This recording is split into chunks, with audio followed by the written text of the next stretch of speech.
1절부터 6절까지 말씀을 함께 읽겠습니다. 4절까지만 읽겠습니다. 죄송합니다. 본문을 길게 잡았다가 도저히 안 되겠어서 4절까지만 해서 잘랐습니다. 4절 같이 있습니다. 믿음은 바라는 것들의 실상이요 보이지 않는 것들의 증거니 선진들이 이로써 증거를 얻었느니라. 믿음으로 모든 세계가 하나님의 말씀으로 지어진 줄을 우리가 아나니 보이는 것은 나타난 것으로 말미암아 된 것이 아니니라. 믿음으로 아벨은 가인보다 더 나은 제사를 하나님께 드림으로 의로운 자라 하시는 증거를 얻었으니 하나님이 그 예물에 대하여 증언하심이라. 그가 죽었으나 그 믿음으로써 지금도 말하느니라. 아멘. 잠시 기도하겠습니다. 하나님, 주님 말씀을 들고 부족한 종이 섭니다. 이 말씀을 제가 전할 능력도 또 이것을 잘 가르칠 수 있는 능력도 저에게는 없습니다.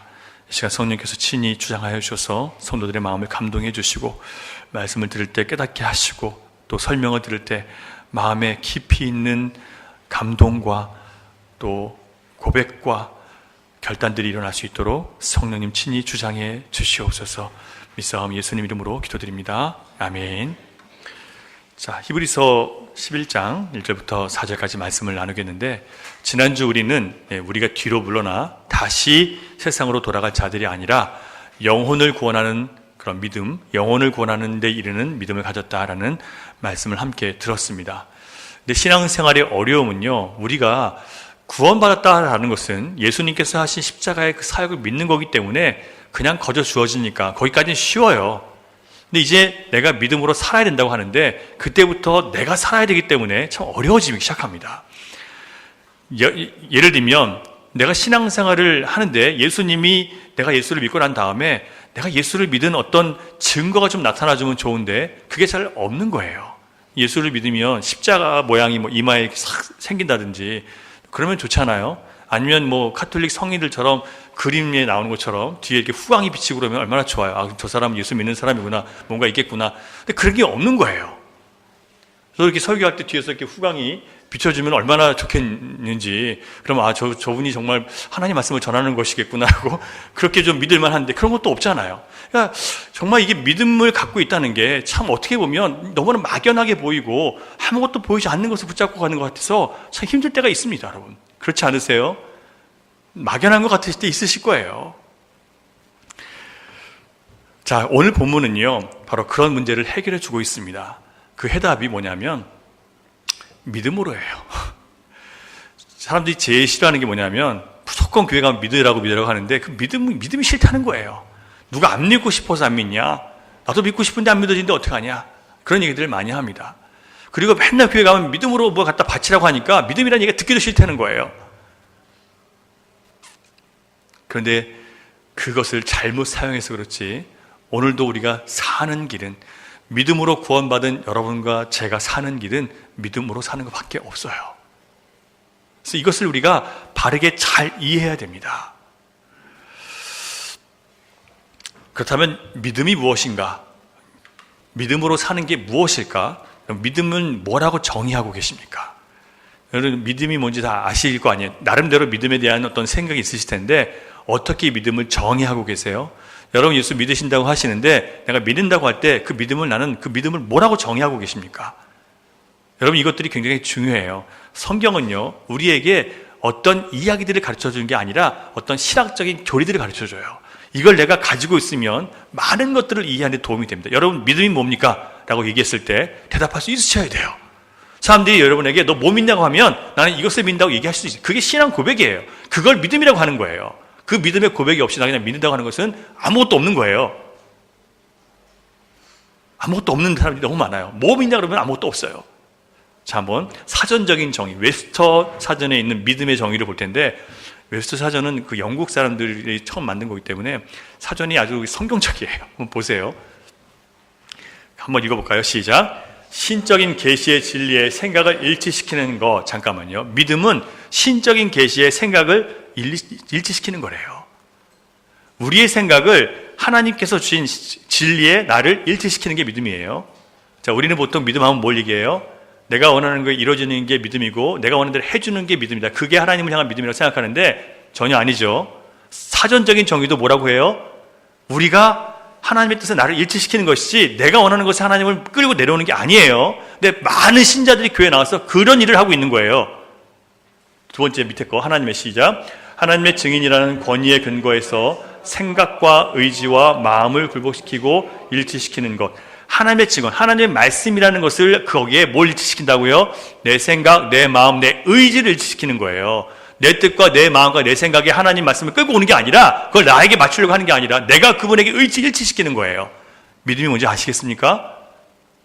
근데 여러분, 우리는 참 이런 믿음을 갖고 있지 않은 사람들이 많아요. 어떠십니까? 오늘 본문은 우리에게 영원히 구원받은 자들이 믿음으로 산다는 것이 무엇인지를 보여주고 있습니다. 1절을 보면 믿음은 바라는 것들의 실상이며 그 다음에 시작 보지 못하는 것들의 증거니라. 여러분 이거는요 제가 여러분에게 외우시라고 제가 강요를 해도 여러분은 외우셔야 되는 거예요. 그만큼 정말 중요한 말씀이에요. 믿음은 뭐라고요? 바라는 것들의 실상이며 보지 못하는 것들의 증거니라. 보이지 않지만 바라지만 아무것도 없지만 믿음은 그것의 실상, 그게 실제로 있는 것처럼 보이게 만드는 게 바로 믿음이라는 거예요. 여러분 이게 어떻게 보면 잘 이해가 되지 않습니다. 자, 그래서 헬라어로 히포스타시스라는 단어가 여기 바라는 것들 실상이라고 하는데 실체, 실상 이런 뜻이에요. 자, 이게 한 단어로 번역하기가 쉬운 단어가 아닙니다. 그래서 가장 비슷한 번역이 영어 번역으로 라틴어에서 나온 단어인데요. substance라는 단어가 있습니다. 한번 보세요. 보시면 substance가 전치사 서브하고 그 다음에 stance가 같이 붙어 있는데 서브는 뭐뭐 아래에 있다는 뜻인데 그 뭐뭐 아래에 있다는 그 전치사가 고대 인도 유럽어 유포와 같은 뜻, 우포와 같은 의미인데요. 아래에서 위로 밀어 올리는 뜻이에요. 자, 여러분 지금 제가 이 강단 위에 서 있잖아요. 강단 위에 서 있는데 이게 지금 저를 받치는 힘이 있기 때문에 제가 여기 서 있는 거지. 만약에 힘이 없으면 어떻게 돼요? 여러분 앞에서 몸 개그를 해야 될 거예요. 푹 썩 가라앉아서 아주 웃기는 꼴이 될 수 있어요. 뭐예요? 이게 받쳐주기 때문에 지금 제가 여기 서 있는 거예요. 자, 그러면 이 서브스탄스라는 단어를 통해서 1절에 말하는 그 믿음의 의미를 설명하면 믿음은 내가 바라는 것을 약속하신 주님께서 내가 바라는 것을 여기서 내가 바란다는 것은 내 소원이 아니에요. 주님이 나에게 주신 약속, 그것을 내가 바라는 건데 주님이 나에게 약속하신 것을 내가 그걸 바라면서 기다리는데 언제까지요? 그것이 이루어질 때까지 그걸 기다리는 거예요. 하나님의 말씀 아래 서서 기다리는 걸 얘기하는 거예요. 뭐가 날 지지해 주는 거예요? 하나님의 약속이 나를 지지해 주는 겁니다. 믿음이라는 건요, 내가 믿어라고 해서 믿는 게 아니라 하나님의 말씀이 그것을 그렇다고 말씀했기 때문에 내가 그것에 의지해서 그 말씀 아래서 내가 그것을 믿는 것이지 그냥 내가 믿어 하는 게 아니에요. 다시 말씀드리면 모든 바른 믿음은, 온전한 믿음은, 믿음으로 사는 것은 하나님의 말씀을 근거로 해서 생긴 것을 믿음이라고 하지, 여러분 성경과 상관없이 나는 믿어라고 해서 믿는 게 아니에요. 그건 잘못된 믿음이에요. 여러분들이 성경을 배우지 않고 성경 말씀을 통해서 여러분이 여러분의 믿음의 내용들을 찾지 않고 나 주님 믿는데요, 나 교회 다니면서 나 하나님 믿는데요 라고 하면 그건 믿음이 아니란 얘기예요. 제가 이런 얘기들은 여러 번 반복해서 말씀을 드렸어요. 제가 왜 이런 말씀을 드리냐면 믿음이 아닌 것을 믿음으로 우기고 착각하고 살지 말라는 거예요. 많은 사람들이 그러다가 자기가 구원받지 못한지도 모르고 그냥 지옥에 떨어지는 거예요. 믿음이 무엇인지 알고 믿어야 돼요, 여러분.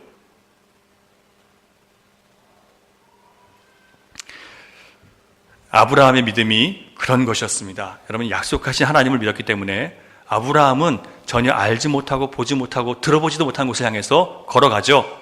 고향과 친척과 아버지 집을 떠나서 거기로 내려갑니다. 여러분, 우리는요, 여행을 가더라도 그 여행지에 뭐가 있는지 뭐 사진을 보고 이렇게 해서 인터넷에서 찾아보잖아요. 예를 들면 사진을 통해서 그곳에 있는 호텔이 사진을 보니까 괜찮았어요. 갔더니 그거랑 비슷하지 않으면 어떻게 해요? 사기라고 화를 낼 거 아니에요. 그래서 우리는 뭘 가든지 간에 확인하고 그것이 정말 그러한가 보고 알고 가고 싶어 해요. 근데 아브라함에게 요구하시는 믿음은 뭐예요? 하나님이 말씀하셨기 때문에 알고 가는 게 아니에요. 그냥 가는 거예요. 갔더니 거기 좋은 일이 있을 수 있고 나쁜 일이 있을 수 있어요. 하지만 하나님이 가라고 하셨기 때문에 거기 있는 거예요. 이걸 믿음이라고 해요. 좋으면 믿고 안 좋으면 안 믿고 내가 원했던 대로 되면 믿고 안 되면 안 믿고 그건 믿음이 아니에요, 여러분. 믿음은요, 세상을 이기는 믿음이지 세상에 끌려가는 믿음이 아니에요. 믿음이 커져야만 그런 게 아니라 믿음 자체가 그런 거예요. 그러니까 우리가 믿음을 성경적인 믿음을 갖고 있는 게 아니라 그냥 우리의 관념적인 믿음을 갖고 있었다는 것을 우리가 알아야 돼요. 여러분, 믿음이라고 하는 것은 인간의 지각으로 이해할 수 있는 부분들이 아니에요. 하나님께서 성령으로 이야기해 주셔야만 그걸 깨달을 수 있는 거예요. 믿음은 눈에 보입니까? 안 보입니까?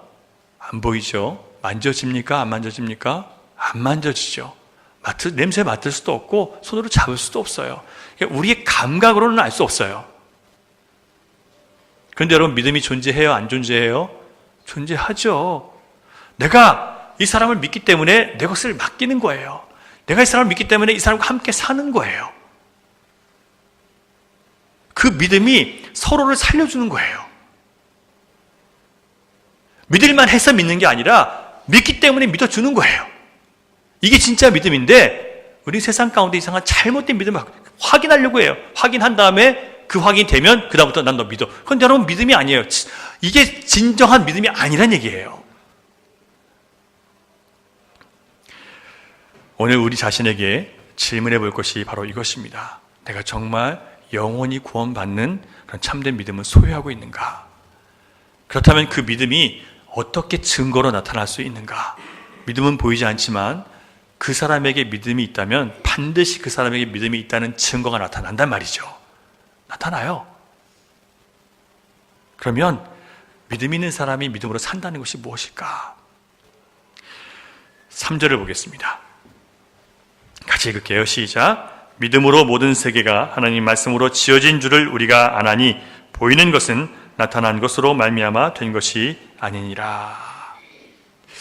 믿음으로 모든 세계가 하나님 말씀으로 지어진 줄을 우리가 안대요.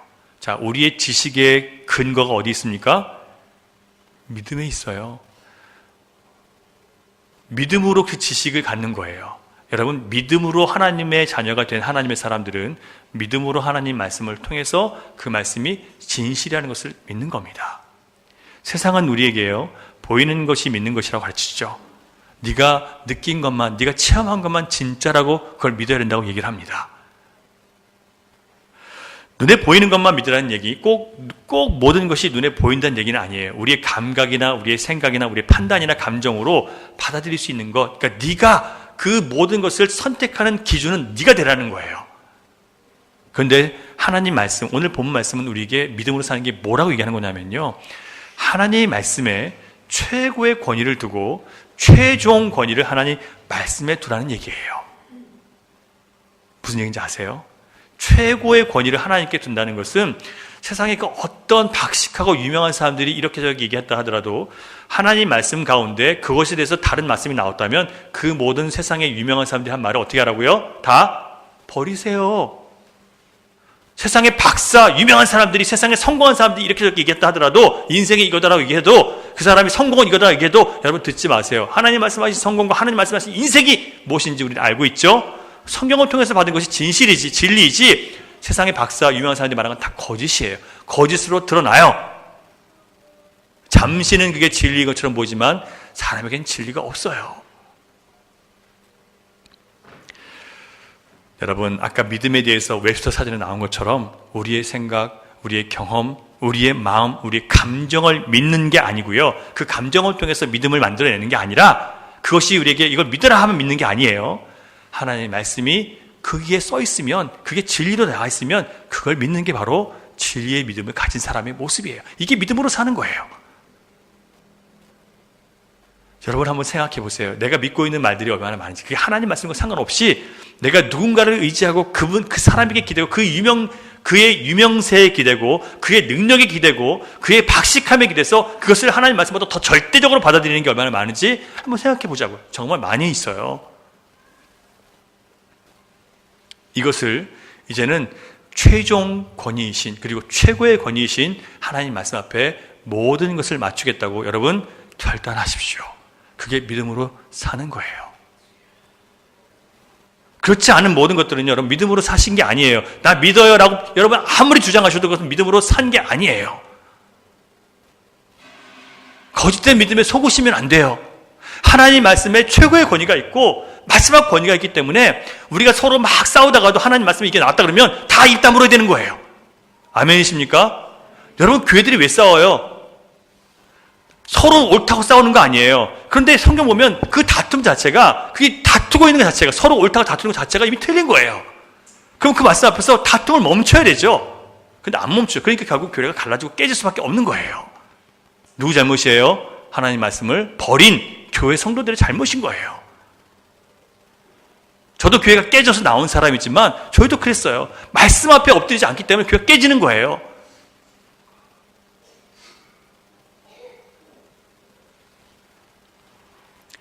여러분, 우리의 마음과 우리의 판단과 경험을 의지하지 마시고 하나님의 말씀, 그 말씀이 이렇다면 내 주님 거기에 복종하겠습니다. 이게 믿음으로 사는 거예요. 이렇게 살아서 여러분, 저와 여러분이 정말 주님께서 원하시는 모양대로 지어져가는 그런 성전이 될 수 있기를 간절히 바랍니다. 참 보기만 해도 정말 저 사람 안에 주님이 계셔서 너무 만나면 좋고 행복해야 되는데 서로 만나면 부담스러운 거예요. 목사가 부담스러운 이유는 목사가 맨날 나를 책망할까봐 부담스럽고, 성도들이 서로 부담스러운 것은 자꾸 나한테 뭐 부탁할까봐 부담스럽고, 왜 그러야 되냐 말이에요. 여러분, 모든 인간들은 타락한 이후에 내가 왜 살고 죽는지도 모르고 살고 있습니다. 그렇죠, 여러분?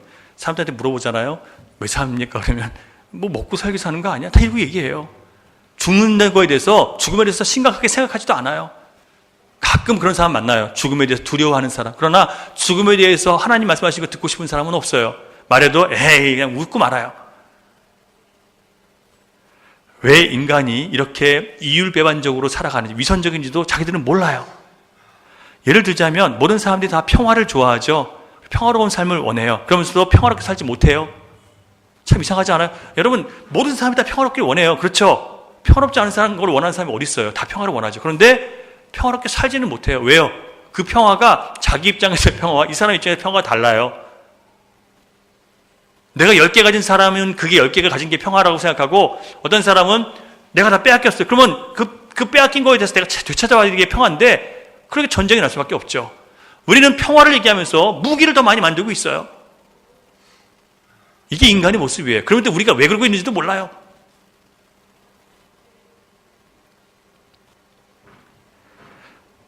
모든 사람들이 다 자유라는 얘기를 좋아해요. 자유를 갈망합니다. 그러면서 남의 자유는 제한해요. 참 이상하죠? 근데 왜 그런 줄 아세요? 성경이 그 얘기를 해줘요. 저는 성경을 통해서 그 대답을 받았어요. 모든 인간들이 하나님을 거역하고 죄로 타락했기 때문에 하나님을 떠나서 벌어진 일이에요. 인간은 어려서부터 마음의 생각이 어때요? 악하다. 저는 성경을 통해서 그걸 깨달은 거예요. 인간은 원래 그런 존재로 태어났기 때문에 이렇게 사는 거구나. 왜 그래요? 저는 성경이 말씀하기 때문에 저는 그걸 믿어요. 그래서 그렇게 믿었더니 사람들이 보이기 시작하는 거예요. 저 사람이 지금 이래서 저렇게 하는 거구나. 전에는요, 저 사람 도대체 이해가 안 돼. 이런 말이 더 제 입에서 많이 나왔어요. 근데 하나님 말씀을 알고 나니까 저래서 저런 거구나. 세상이 왜 이렇게 돌아가는지 이해를 못했는데 하나님 말씀을 믿음 말씀으로 받아들이니까, 진리를 받아들이니까 세상이 보이는 거예요.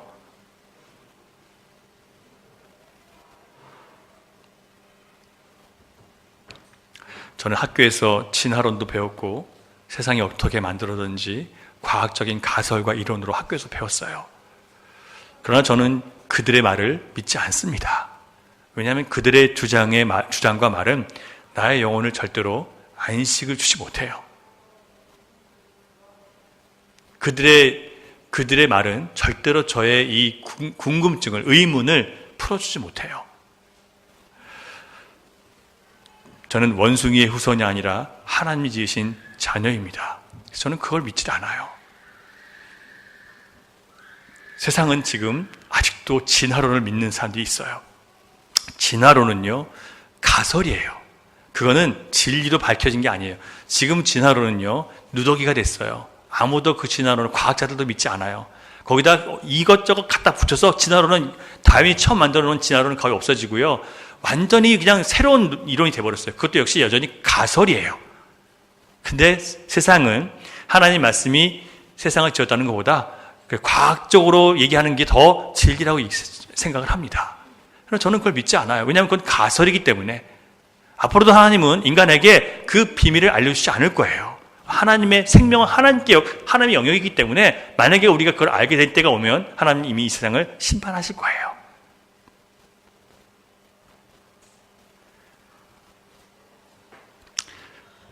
얼마나 많은 사람들이 이 세상이 말하는 것들을 들으면서 성경의 권위에 도전할지 몰라요.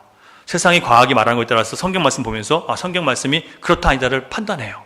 세상에 유명한 사람들이 성경 보면서 성경에 말씀 나온 내용이 정말 옳더라, 성경 말씀이 진짜더라 얘기하면 사람들이 그럼 나도 성경 봐야 되겠다 이러고 있어요. 여러분, 성경은요, 그 자체가 하나님 말씀이기 때문에 최고의 권위가 있는 거예요.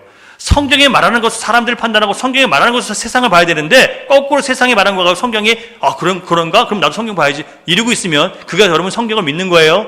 하나님을 믿는 거예요? 믿음으로 사는 거예요? 아니에요. 근데 얼마나 많은 사람들이 그러고 살아가는지 몰라요. 예수를 믿는 사람도 그러고 있어요. 성경 내내 안 보다가 누가 성경 보면서 하나님 만났다고 하니까 그럼 나도 성경 볼까? 그 믿음의 길이, 권위가 누구한테 있는 거예요? 그 사람한테 있는 거 아니에요. 참 안타깝습니다, 여러분.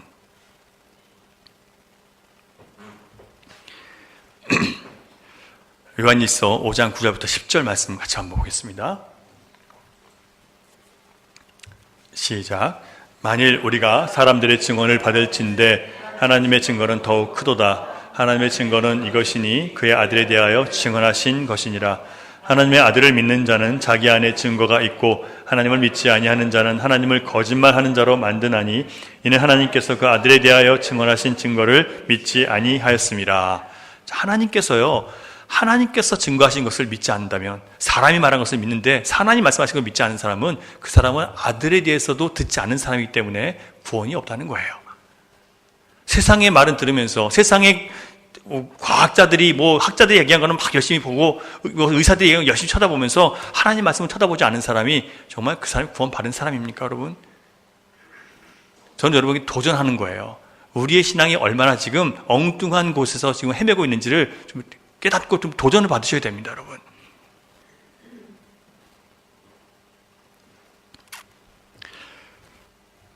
저는 정말 안타까워요. 너무나 많은 신자들이 자기의 하나님의 말씀을 우리가 믿는 그 이유를 세상 사람들이 한 말에, 세상 학자들이 한 말에, 그것 따라서 성경에 대해서 진실성을 거기다 부여하는 거예요. 저 사람이 이렇게 얘기했으니 성경이 진실이다. 여러분, 하나님 말씀은 그 어떤 사람도 옳다 그르다를 판단할 수 있는 말씀이 아니에요. 맞죠, 여러분? 그 말씀이 옳고 그르다를 우리가 판단하는 게 아니에요. 그럼 우리가 하나님보다 옳은 거예요. 우리는 그 말씀이 진리인 것을 믿고 그 말씀 앞에 굴복하고 나를 일치시키는 거예요. 내 마음과 생각과 뜻과 경험과 모든 나의 판단들을 거기에 내가 굴복시키는 거예요. 그게 여러분 믿음으로 사는 겁니다. 근데 얼마나 많은 사람들이 이렇게 안 살면서 자기는 믿는다고 얘기하는 거예요. 사랑하는 여러분, 온전한 믿음을 회복하시기 바랍니다. 하나님 말씀에 최고의 권위와 최종의 권위를 두시기 바랍니다. 둘째로, 믿음으로 사는 사람은 하나님을 온전하게 예배할 수 있습니다. 온전한 예배는요, 믿음 안에서, 하나님 안에서 온전한 믿음을 가진 사람만 온전한 예배를 드릴 수 있어요. 어떤 사람들은 이렇게 얘기를 해요. 요즘처럼 경기도 나쁘고 힘든데 어떻게 우리가 하나님 앞에 나가서 기쁘게 찬양하고 웃으면서 예배할 수 있냐? 우리 못한다 라고 묻습니다. 여러분, 경기가 좋고 돈벌이가 좋고 또 나쁘고 이런 것이 내 신앙과 예배에 영향을 끼친다면 그동안 온전한 예배를 드린 것이 아니에요, 여러분. 그 온전한 예배를 드리신 게 아니에요. 이번 어려운 이 기회에 주님 만나시고 회복하세요. 그거와 주님은 아무 상관이 없어요. 오히려 주님 앞에 우리를 가까이 엎드리게 만드시는 귀한 시간들이에요. 은혜의 때예요. 4절을 보면 믿음으로 아벨은 가인보다 더 나은 제사를 하나님께 드림으로 의로운 자라 하시는 증거를 얻었으니 라고 했습니다. 여러분, 자, 아벨이 가인보다 더 나은 제사를 드렸대죠. 그 더 나은 제사를 드렸는데 무엇으로? 믿음으로. 더 나은 제사는요, 믿음으로 드려진 제사가 더 나은 제사예요. 여러분들이 이 예배를 드릴 때 믿음으로 드리는 예배가 아니면 하나님이 받으시는 예배가 아니라는 뜻이에요. 자, 그럼 믿음으로 드리는 예배가 뭘까? 이게 지금 궁금한 건데, 자, 아벨의 제사가 더 나은 제사이고 믿음으로 드린 제사로 하나님께 인정받았는데 그 배경이 무엇인지 우리가 한번 살펴봐야 됩니다. 자, 성경을 보면 사람이 하나님께 첫 번째로 드린 제사가 바로 가인과 아벨의 제사죠. 자, 그런데 하나님께서 제사를 드려야 되는 어떤 다른 모형이나 모범을 보여주셨을까요? 아직은 안 보여주죠. 그러니까 무슨 얘기냐면 이렇게 제사를 드리는 거라고 하면서 누가 그 앞에서 아벨과 가인에게 제사 지내는 모습을 보여준 적이 없을 거란 얘기예요. 처음 제사 성경에 나와 있으니까. 그런데 아담이 그 두 아들에게 땅에서 할 수 있는 두 가지 일을 맡겼는데 하나는 뭐였습니까? 농사 짓는 일이고 또 하나는 목축이죠. 둘 다 땅에서 일하는 거예요. 자, 우리가 하나님을 떠나서 땅에 살면서 땅을 힘입어서 갈아서 살게 됐는데, 자, 이 아벨의 이름이 무슨 뜻이냐면요, 가인의 이름은 획득, 소유라는 뜻이에요. 많이 갖고자 하는 사람이고, 또 아벨은 이름이 참 이상해요. 생기는 무슨 뜻인지 아죠? 호흡 이런 뜻이고, 또 반면에 무슨 뜻이냐면 공허, 허무 이런 뜻이 있어요. 그 이름대로 정말 허무하게 살다 갔잖아요. 너무 짧게 살다 갔는데, 자, 마치 그들의 운명을 아담과 하와가 알고 있는 것처럼 그 이름을 붙여줬습니다. 가인과 아벨이 둘 다 땀을 흘려서 일한 결과 그들이 수확을 거두게 됐어요. 그래서 가인은 자기가 거둔 수확 중에서 일부를 하나님 앞에 제물로 드렸고, 아벨도 똑같이 그 첫 새끼를 잡아서 첫 새끼와 기름을 드렸다고 성경에 기록되어 있어요. 그런데 하나님이 가인의 제사는 받지 않으시고 아벨의 제사는 받으셨다는 거예요. 그래서 가인이 기분이 몹시 나빴습니다. 성경 말씀 함께 보겠습니다. 4장 7절 창세기. 자, 같이 있습니다. 시작. 네가 선을 행하면 어찌 낯을 들지 못하겠느냐? 선을 행하지 아니하면 죄가 문에 엎드려 있느니라. 죄가 너를 원하나 너는 죄를 다스릴지니라. 자, 이게 무슨 얘기냐면요, 가인이 자기의 예배가 받아들여지지 않은 것 때문에 화가 났죠. 얼굴빛이 싹 변했어요. 그런데 하나님 뭐라고 말씀하시냐면, 네가 왜 화를 내냐? 어디서 네 안색이 변하냐라고 하나님이 책망하세요. 그 다음에 하신 말씀이 바로 이 말씀이에요. 네가 선을 행하면 어찌 낯을 들지 못하느냐? 무슨 얘기냐면 가인은요, 자기가 이미 죄를 범했다는 것을 알고 있었던 거예요. 자기가 잘못된 제사를 드린 것을 알고 있는 거예요, 그가. 그러니까 얼굴을 들지 못하죠. 그런데 기분은 나쁜 거예요. 내 걸 받아주지 않았으니까. 자, 여기서 우리가 알 수 있는 것은 가인과 아벨 둘 다 제사는 처음 드린 것이지만 그들은 이미 하나님이 어떤 제사를 받으시는지를 알고 있었다는 얘기예요. 누구를 통해서? 아담과 하와를 통해서 들었다는 얘기예요. 자, 아담과 하와가 범죄한 다음에 그들이 수치를 느꼈죠. 자기들이 벌거벗은 것을 알고 그 벌거벗은 걸 가리기 위해서 뭘 합니까? 그럼 잘 아시는 내용이에요. 나뭇잎을 가져다가 치마를 만들어서 가리죠. 근데 어떻게 돼요? 나뭇잎 마르니까 금방 시들어버리잖아요. 그리고 또 부끄러지고 계속해서 그러고 있으니까 하나님께서 짐승의 가죽을 옷을 해서 그를 입혀주셨단 말이에요. 자, 여기 여러분 무슨 의미가 있는지 여러분 아시죠?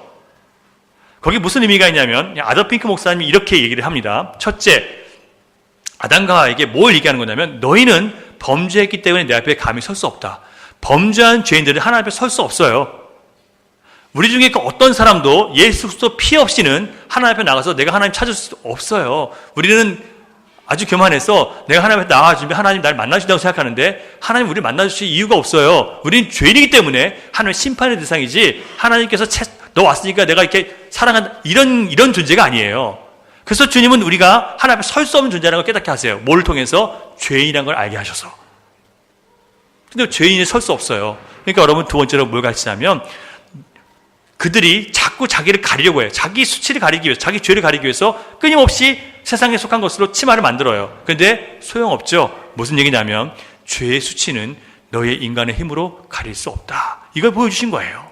너의 노력은, 너의 인간적인 모든 노력은 너의 죄를 해결하는데 아무 쓸모가 없다라고 얘기하는 거예요. 여러분, 그러면 우리가 하나님 앞에 나올 때 우리 자신이 하나님 우리가 그래도 한 주간 동안 잘 살아왔으니까 하나님 복 주셔야 됩니다. 내가 하나님 주님 앞에 예배 드리러 나왔으니까 복 주셔야 됩니다. 내가 하나님 앞에 헌금도 많이 드리고 봉사를 많이 하니까 주님 나한테 복 주셔야 됩니다라고 하는 게 그게 여러분 앞에 하나님 앞에 나갈 수 있는 조건이 됩니까? 안 되는 거예요. 근데 얼마나 많은 사람들이 자기가 하나님 앞에 자기가 한 것들을 가지고 나와서 그게 하나님 앞에 받아들일 수 있는 조건으로 생각하고 예배를 드리는지 몰라요. 그게 바로 잘못된 예배예요. 우리는 그럴 조건이 우리에게 없어요. 죄인이기 때문에 우리의 인간적인 모든 노력은 다 하나님 앞에 서기에는 다 쓸모없어요. 헛된 노력이에요. 그래서 하나님이 뭘 하셨어요? 친히 짐승을 죽여서 피를 흘려서 가죽의 옷을 우리에게 입혀주신 거예요. 그 옷을 입은 다음에 하나님 앞에 설 수 있게 됐죠? 무슨 얘기인지 여러분 이해가 되세요? 우리가 하나님 앞에 설 수 있는 것은 우리의 능력으로 된 게 아니라 우리 죄인이라 설 수 없어요.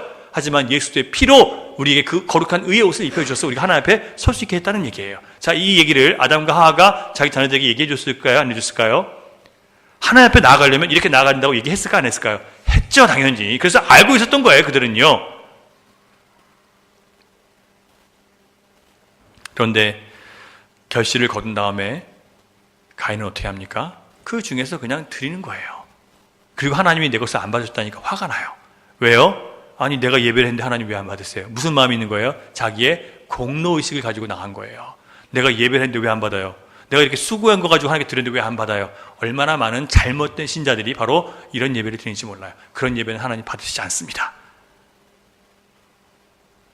내가 예배를 나와줬는데 이렇게 힘들게 어려울 때 내가 이렇게 예배 나와줬는데 하나님 그 예배를 안 받으세요? 말도 안 되지. 이런 예배를 하나님 기뻐하지 않으신다는 얘기예요. 내가 잘 수 있고 피곤하고 힘든데 내가 얼마나 힘들게 교회 나왔는데 이런 예배를 주님 받으시는 게 아니에요. 자기 안에 수고와 노력을 가지고 주 앞에 나와서 주님 그걸 받으시지 않는다는 얘기예요. 자, 아벨은 어떻게 나갑니까? 첫 새끼의 피를 가지고 나아가요. 보면 첫 새끼를 데리고 나갔는데 그 첫 새끼와 그 기름이라고 했어요.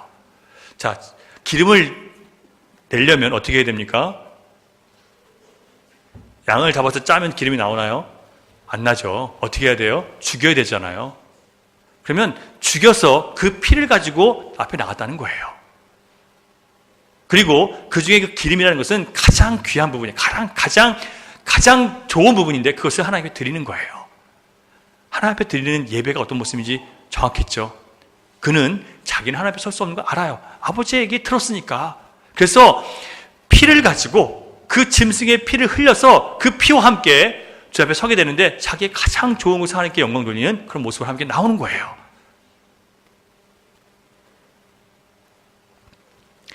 여러분, 아벨의 제사는 죄인인 자기 자신을 하나님께서 그 아들의 피로 거룩하게 하셔서 그 공의로 심판하시는 하나님 사이에 믿음으로 양떼의 첫 새끼의 피를 놓은 거예요. 자기 자신과 하나님의 심판하는 공의 사이에 뭘 놨다고요? 첫 새끼의 피를 그 가운데 놓은 거예요. 여러분, 우리가 심판하시는 하나님, 우리 죄를 미워하시는 하나님 앞에 오늘 예배할 수 있는 근거는 우리 죄지은 우리와 하나님의 심판 사이에 뭐가 있어요? 아들의 피, 예수 그리스도 그분의 피를 의지하고 나오기 때문에 그걸 주님은 기쁘게 받으시는 거예요. 다른 그 어떤 것도 원하지 않으세요. 그 믿음 갖고 나오는 것을 주님 원하시고 그것이 온전한 예배라고 말씀하십니다. 여러분, 우리가 하나님 앞에 받아들여지는 유일한 방법은 우리가 죄인이라는 것을 고백하는 거예요. 하나님 앞에 설 수 없는 죄인입니다. 한 주간 내가 살아온 거 보면 정말 내가 생각해도 주 앞에 부끄럽습니다. 그러나 주님, 나는 이러하지만 주님께서 아들을 피를 흘려서 나를 살려주셨기 때문에 그 피를 의지해서 나의 죄와 하나님의 심판 사이에 그 피를 의지해서 내가 나아갑니다. 그렇게 고백하는 거예요. 이처럼 형편없는 나라도 그리스도의 보혈의 피로 하나님 보좌 앞에 나갈 수 있다는 것, 이 십자가의 은혜를 믿음으로 나가는 것이 바로 하나님 받으시는 온전한 제사가 되는 겁니다. 이 십자가의 은혜를 믿음으로 하나님 앞에 나아갈 때 하나님께서 우리 영혼의 평강과 안식을 부어주시는 거예요. 소망으로 채워주시는 것, 이 절망적인 세상 가운데 소망을 주시는 것은 바로 이 믿음에서 나오는 겁니다. 참된 믿음은 범죄한 우리가 감히 받을 수도 없는 은혜, 그리고 용서의 복을 받은 것에 감격해서 감사가 넘치는 온전한 예배를 드릴 수 있도록 우리를 인도해 줍니다. 사랑하는 여러분, 믿음으로 더 나은 예배를 드린 아벨의 예배를 우리 모두가 회복할 수 있기를 바랍니다. 여러분에게 뭘 요구하는 게 아니에요. 뭘 요구해요? 그리스도 그 진리를, 피를 믿는 그 믿음을 요구하는 거예요. 얼마나 좋아요. 뭐 큰 거 싸들고 오라고 하지 않잖아요. 여러분, 세상에 자꾸 믿음으로 뭘 싸들고 오라고 하는 그 거짓말 때문에 우리가 마음 상했는데, 우리 주님은 그렇게 말씀하시지 않잖아요. 믿음으로 뭐 하래요? 내가 너희들을 위해서 피 흘린 것을 가지고 그 의지하고 나오라는 거예요. 너희들이 죄로 인해서 내 앞에 설 수 없지만 그 피를 의지하고 나오면 내가 너희를 받아줄 것이고 너희들을 기뻐할 것이고 너희들에게 영광을 보여줄 거라고 말씀하시잖아요. 가인은 첫 번째 위선적인 예배를 드린 위선자였습니다. 예배를 드려요. 하지만 뭐가 없어요? 그리스도의 피를 의지하는, 은혜를 의지하는 그런 예배가 아니었습니다. 하나님의 말씀과 뜻에 자기의 생각과 감정과 의지를 맞추는 게 아니라 가인에게 속한 바리새인들처럼 그 역시 겉모습과 행동으로는 가장 잘 맞춘 것처럼 보여요. 하지만 마음은 어땠어요? 마음은 나의 행위와 나의 열심과 나의 종교적인 행위를 통해서 나는 자격이 있다라고 생각하는 거예요. 여러분, 우리 모두에게 하나님 앞에 설 수 있는 자격은 아무도 우리 스스로는 만들어낼 수가 없습니다. 맞죠? 우리 어떤 사람도 우리 스스로는 하나님 앞에 설 수 있는 자격을 내 안에서 나올 수가 없어요. 오직 믿음으로만 설 수 있는 거예요. 여러분, 신앙의 우월감을 가지고 어디 가서 잘난 척하고 그러면 안 돼요. 우리 모두 다 똑같이 은혜가 필요한 죄인들일 뿐입니다. 그래서 서로 아끼고 사랑하는 거예요. 너도 죄인이고 나도 죄인이니까 서로 죄인들끼리 우리가 서로 감싸고 돌보면서 함께 하나님의 의를 세워가는 거예요. 너도 죄인이고 나도 죄인이 같이 죄 짓자는 얘기가 아니라 서로 함께 의를 이뤄가자는 얘기예요. 여러분, 세상에서는 이 더 나은 제사를 드린 이 아벨이 어떻게 될까요? 성경을 보겠습니다. 4절 같이 읽을게요. 시작. 믿음으로 아벨은 가인보다 더 나은 제사를 하나님께 드림으로 의로운 자라 하시는 증거를 얻었으니. 자, 믿음으로 드린 예배를 통해서 하나님은, 아벨은 뭘 얻었어요? 의로운 자라는 증거를 얻었대요. 자, 가인은 하나님 받으시지 않았죠. 왜요? 자기 의를 갖고 나갔으니까 하나님이 의롭다고 여겨주지 않아요. 하지만 이 아벨은 그리스도의 피를 의지하고 나왔기 때문에 의롭다고 인정해 주셨어요. 그래서 믿음으로 그 의를 인정해 주셨어요. 그 다음에, 그런데 이렇게 인정받은 다음에 어떤 일이 벌어져요? 그가 죽었으나. 어떻게 죽었어요? 맞아 죽었죠. 믿음으로 살았는데 도대체 왜 이런 결과가 나오냔 말이에요. 우리는 믿음으로 살았으면 세상에서 영광이 좀 나타나고 부와 형통과 또 사람들이 좀 알아주고 그러게 되는데, 오히려 그 악하게 예배하는 사람들에게 핍박당하고 조롱당하고 그러다가 죽어요. 이건 누구 상징하는 거냐면 예수님을 보여주는 거예요. 여러분, 위선자들 때문에, 거짓 예배자들 때문에 진리이신 예수님이 맞아 죽었어요. 그래서 오늘도 진리이신 예수님을 믿고 예배하는 자들이 핍박을 받는 겁니다. 그런 예배자들이, 진정으로 주 앞에 드리는 예배자들이 하나님 앞에 더 무시당하는 세상이 이 세상 가운데 돌아왔어요.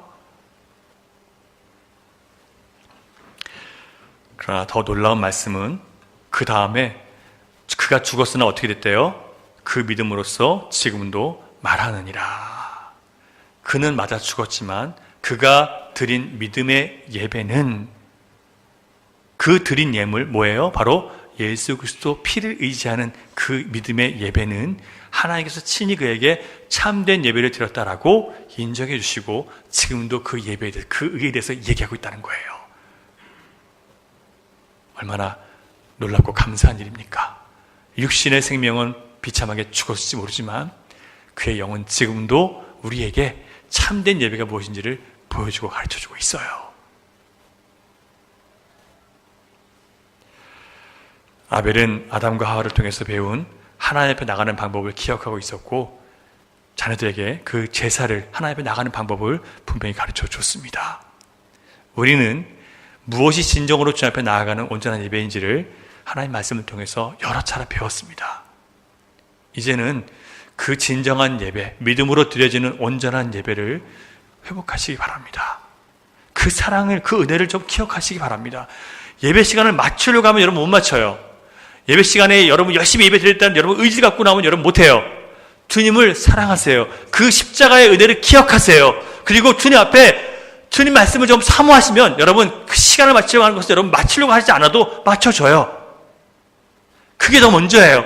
예배 시간을 잘 드리고 뭐 시간을 맞추고 이런 게 중요한 게 아니라 주님께서 우리에게 하신 그 하나님 말씀을 통해서 그 하나님의 사랑을 회복하세요. 그 은혜를 회복하세요. 그러면 다 돼요. 그걸 잃어버린 게 문제예요.